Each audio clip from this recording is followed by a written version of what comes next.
Good afternoon. It's Tuesday, May 28th, 2024. They've come to the Passover meal. They're in the upper room where they prepared the meal for Jesus. They've gone through all the prescribed rituals and followed the series of events that involve the Passover meal. Then Jesus gets down to business.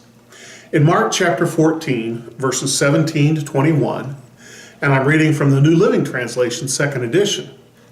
It says, "In the evening, Jesus arrived with the 12. As they were at the table eating, Jesus said, 'I tell you the truth, one of you eating here with me will betray me.' Greatly distressed, each one asked in turn, 'Am I the one?' He replied, 'It's one of you 12 who's eating from this bowl with me. For the Son of Man must die, as the Scriptures declared long ago. But how terrible it will be for the one who betrays him.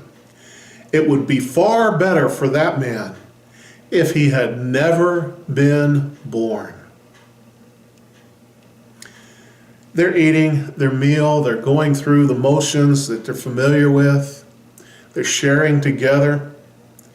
And without warning or preamble, Jesus says, "One of you will betray me." Talk about a shocking incident to stop all conversation. But then each one of them asked, "Am I the one?" Although they didn't think that they would, they all recognized that they were human and that the possibility exists that they could be the betrayer.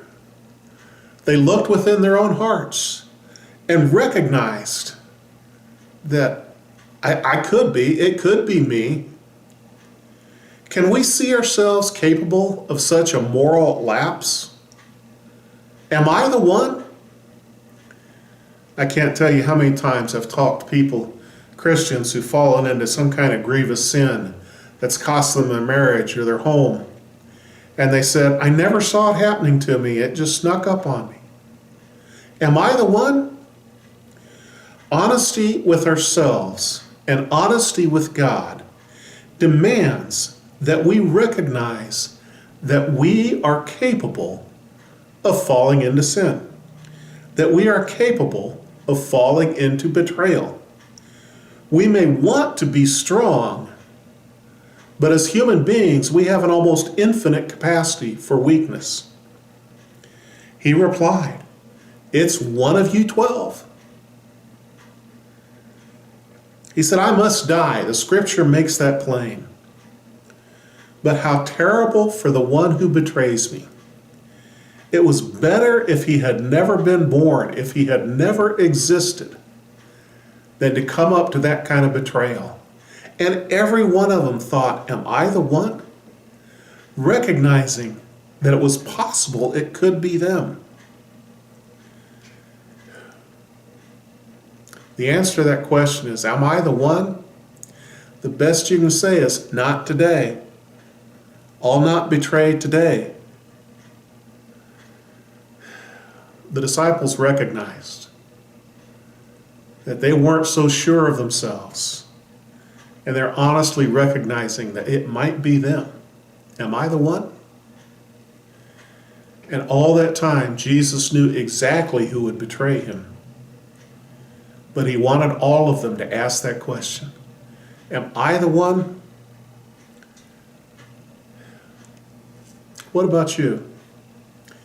Do you think you're above all that sort of thing? Do you think you've been a Christian for so long that you don't have to worry about falling into grievous sin? Or do you recognize that there, before the grace of God, go I? That your failures could compound and grow, and your character might take a hit. And the reason why you need to recognize that is so you put safeguards in your life to stop you before you go too far, to recognize the traps before you take the bait, to see the pitfalls in life before you fall in the hole. We need to recognize that we constantly need to ask ourselves, am I the one? So that we can say, not today, Today, I'm not going to fall. Deal with tomorrow when tomorrow gets here. But today, I'm going to choose to do the right thing. God bless you.